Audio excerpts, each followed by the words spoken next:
Hey everybody, Scout Crafty here again, midweek Wednesday. Hope you're doing well. Couple things, we got a great show planned for you today. Couple things to talk about. First off, I want to talk about the weekend that just passed was the Jacktown fall show, which is always a good show. The problem is that I had some bad information about weather the week leading up to it. They kept saying it was going to be heavy rain and wind and everything on Saturday, and I got, I don't watch the news or anything, and I just got some bad information. I don't want to say where it came from because my girlfriend gets all defensive, but I got bad information. So anyway, I wasn't going to go. And as you know, from working late nights for my last 16 years of employment, I'm up late at night, you know. It's hard for me to get up in the morning because I'm up all night. In fact, I go to bed about 4 or 5 a.m., 6 a.m. sometimes, and I get up about 1 or 2 in the afternoon. So what happened was Friday night, I was just about to go to bed. It was like 4:30 in the morning, and I look at the weather, and it says Bangor, Pennsylvania is supposed to be nice, you know, not raining. So I said, oh man, I'm going to miss I'm going to go. So I was ready to go in bed. And instead, I just threw on my clothes and went to, just took a drive out there to the Jacktown Steam Show just to see what it was like. I was only going to stay a little while because I was kind of tired, and it's a 2-hour ride for me. So I went there, and look what it looked like when I first got there at 7 o'clock in the morning.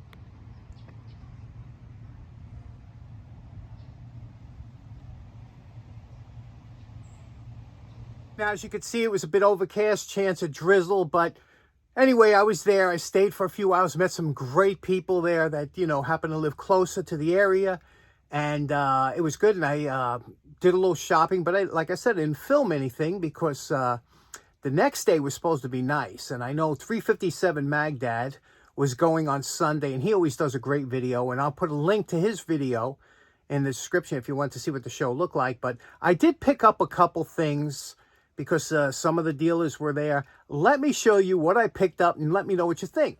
Okay, so this is what I picked up, and normally, you binge through the $1 or $2 bins and something. I wanted a little bit better quality of the stuff that I got when I was looking around today.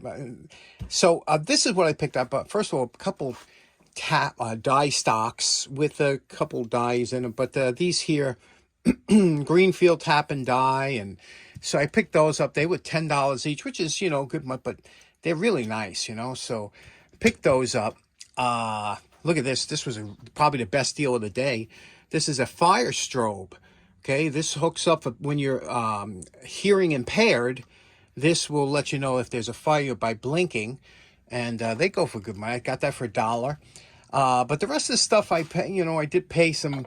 Here, this is, you know what this is? This is new old stock, believe it or not. But this is a transitionary latch for when you're having two heavy pulling things. They use these in the military and whatnot, but that's nice. Look at these little pulleys. Aren't these nice? I thought they were salesman samples at first. Look at that. That's just beautiful, aren't they? I have a bigger versions of these. In fact, let me see if you could see it here.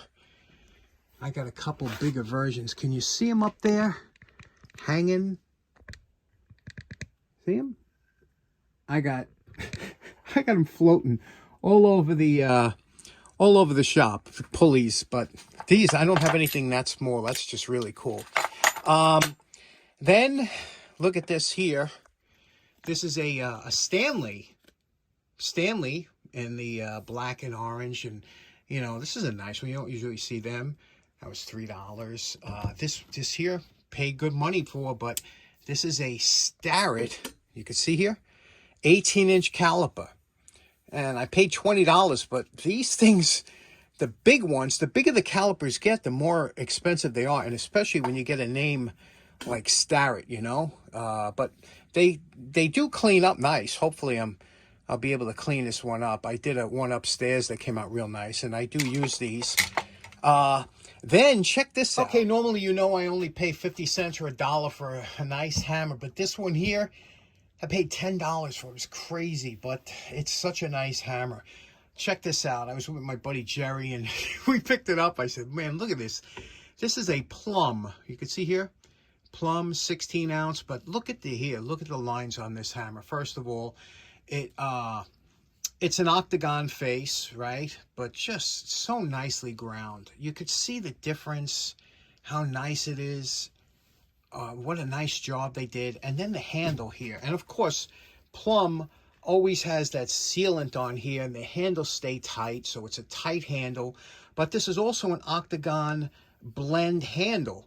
You can see here, my buddy Tool Scouter is a big fan of the octagon handles. He does a few, but look, this is a combination. You can see the, the here, and then it's rounded on the side.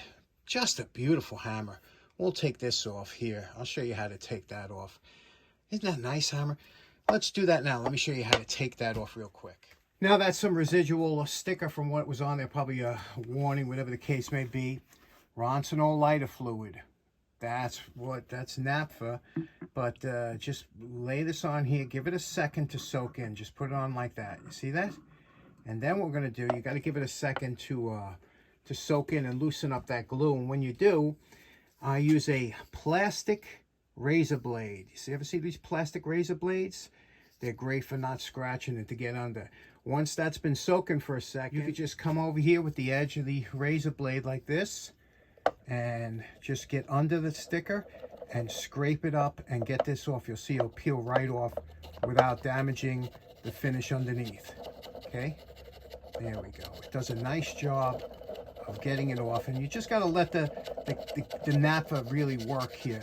But then there we go. See that? And then you just wipe it down with a little lighter fluid and take off any residual sticker that might be there. And there we go. That's stickers off. But what a nice hammer, huh? Plum. This is just a nice balance to it. You don't see these too often. Now, the last thing I bought, and the most expensive, I bought this, and I've been looking for one of these for a long time. The problem is, this is actually a tap and die set, but they call it a screw plate set. This is made by Russell, and this one weighs over 20 pounds. This is a huge set. I can't tell you how big this is, but and like I said, I paid $80 for this, so it's a lot of money.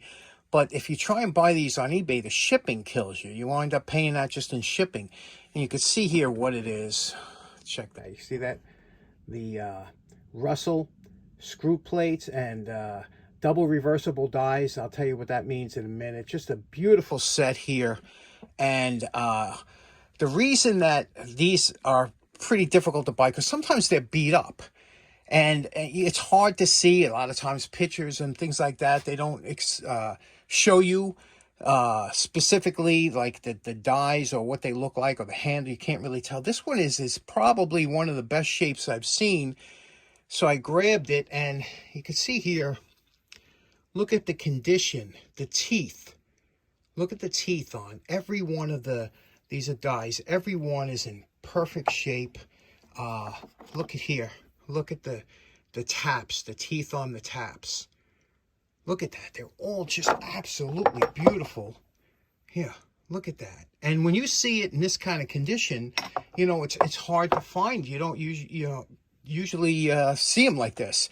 Here is the, now this is 16 inches, this here tap handle. You can see the condition. Still got the bluing, the flame bluing that they had on here. And I didn't clean this up at all. And this here, the die stock, what this is called, you could see the condition that's in. You could see the striping from the flame hardening. And this is 23 inches. So when I tell you this is a big set, it's hard to, to see from there. But isn't that a nice set? And don't need a lot of cleaning up because they're in such good shape. But this is a lifetime set. This is meant that you buy this once, you buy once, cry once. Back in the day, this was like a couple weeks' salary for most people. Here is the adapter that you could put a die onto here and use it on different kind of breast handles. And so what do you think? That's a nice set, isn't it? So the weather was a tricky time there. It wasn't as many vendors, but you know, I'm glad I made a little bit of a show of it. My buddy Andy was going to drive up 9 hours. I'm glad he didn't make that trip because, you know, he would have been a little bit disappointed. Better off saving it for the spring.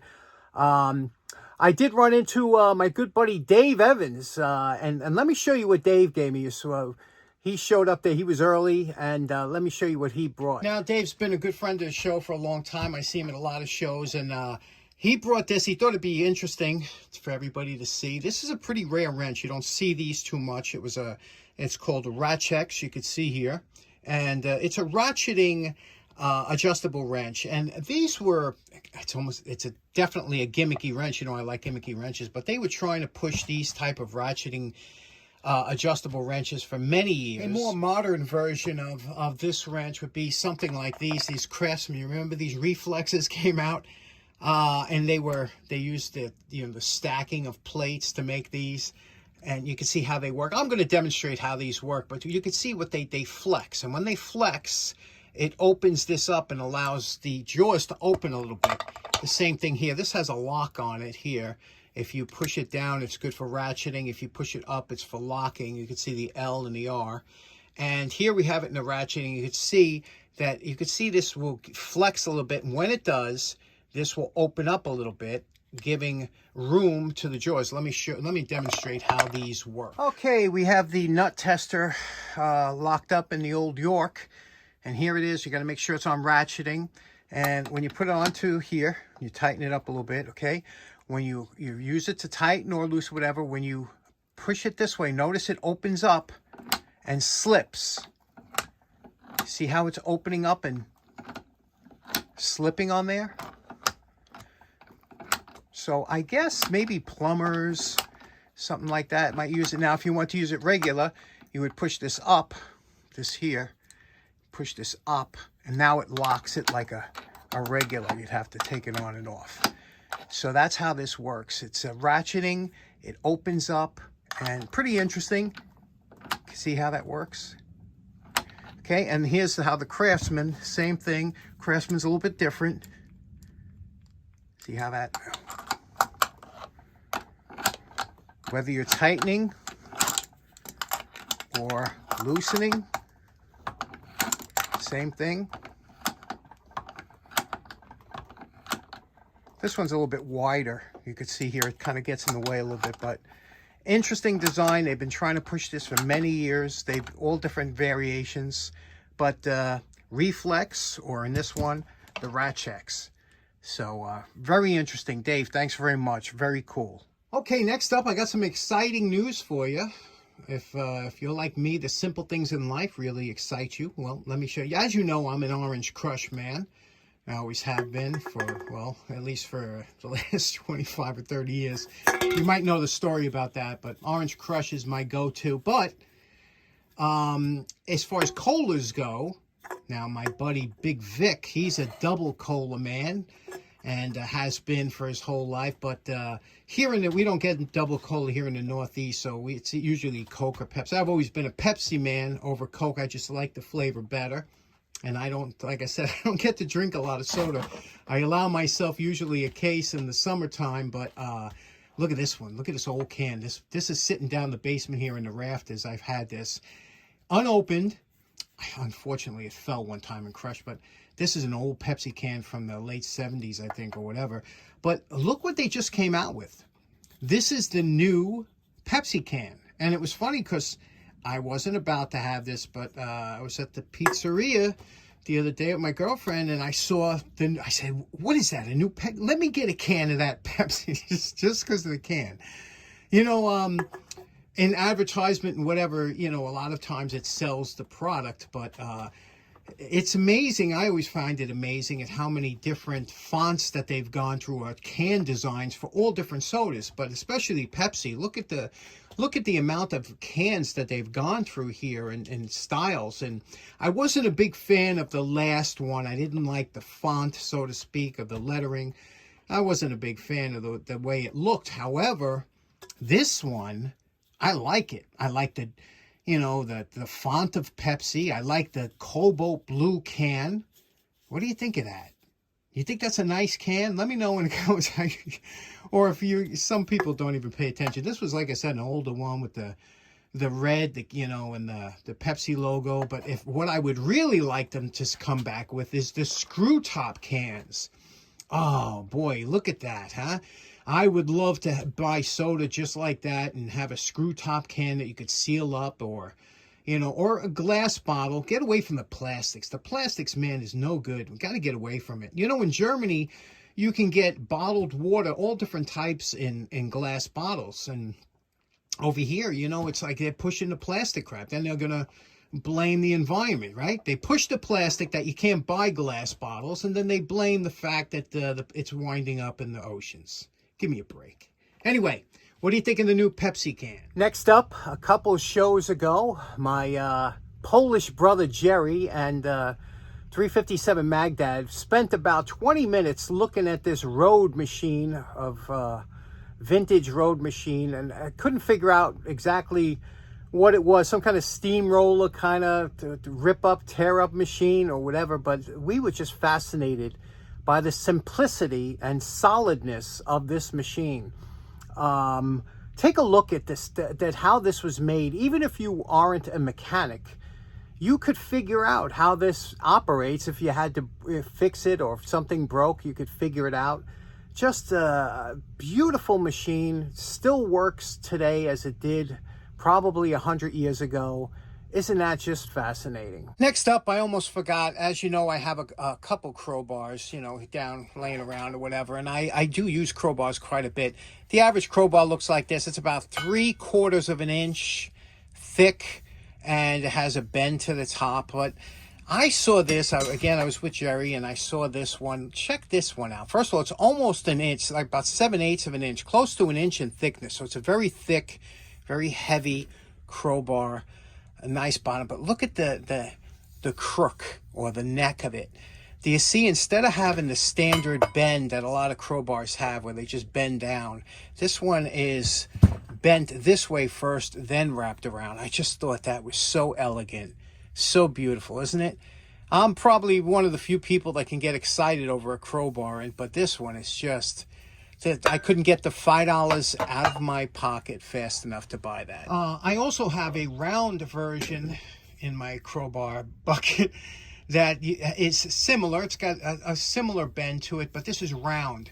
Now, one thing I found, round crowbars usually aren't as strong as the hex or octagon shaped. They don't have the strength, but they are, you know, nice on the hands to work with, good for light duty work. That's a smaller crowbar. Okay, next up, I know we usually like to see something restored on an episode, so I want to see if we can make this nice here, the Starrett caliper that I paid $20 for, but let's see if we can't clean this up. The nice thing about these is that they do come apart. I loosened it up using that Rachex Wrench. We'll take this off here. There's just a nut, and look at this beautiful nut, and I'm sure these threads are unusual because Starrett used their own threads, but look at this here. Look at that. Talk about a fine thread. If I had to, check that out. If I had to replace that, you know, that is a really fine thread, right? So it's nice that it comes apart. You can see it's got a square stock here to hold it together. We'll pull this apart and see if we can't clean this up, put it back together, and see what it looks like. Now, this is kind of pressed into that square over here, so it's good to just carve out a tool out of wood. Wood is always good. You won't damage it. Knock that out. And when you try to get this rust out of here on all these kind of calipers or dividers, one thing you have to remember is there's always, or usually, a little bit of surface rust on there. So what you want to do is go over it lightly with the wire brush, not too heavy, but the fiber wheel is what really will make this, you know, come out nice. But you see we have some staining and stuff. Wire brush first, lightly, then followed by the fiber wheel. Now, to show you just how nice the fiber wheel works, this is the wire brush, what it looks like. We just went up with the wire brush. Now I'm going to hit it with the fiber wheel. Again, these fiber wheels start off at 8 inches, but I got mine all the way down to, it's just ready to retire. I have another one sitting next to it. Now you can see, look at the difference. Look at what a nice finish the fiber wheel does on these tools. Now, you know my favorite part. Remember what these Starrett calipers look like before we started. And we're calling this project done. Look how nice this came out, huh? Isn't that beautiful? And again, you could do these with any size, but really that fiber wheel, and we got to thank Joe's Shop, because Joe's Shop is the one that introduced us to this fiber wheel. And I've gone through a bunch, and as you can see how small mine, but I go through about 2 a year or so they do last. But see what a nice finish it puts on. Then we gave it a little bit of metal polish, a little bit of wax, and we lubricated the joint here with Lubriplate grease. This is fantastic just for that. And there we go. We have a nice Starrett 18-inch caliper for, I don't know, when you might have to use it. Sometimes you have to tweak the ends a little bit so that they meet, you know, in the middle. You got to bend one way or the other. But there we go. What do you think? Okay, so a little bit of a midweek mosh there. We were able to knock out those calipers. Thanks for tuning in. Hope you have a great day. We'll see you again on Friday. Take care now.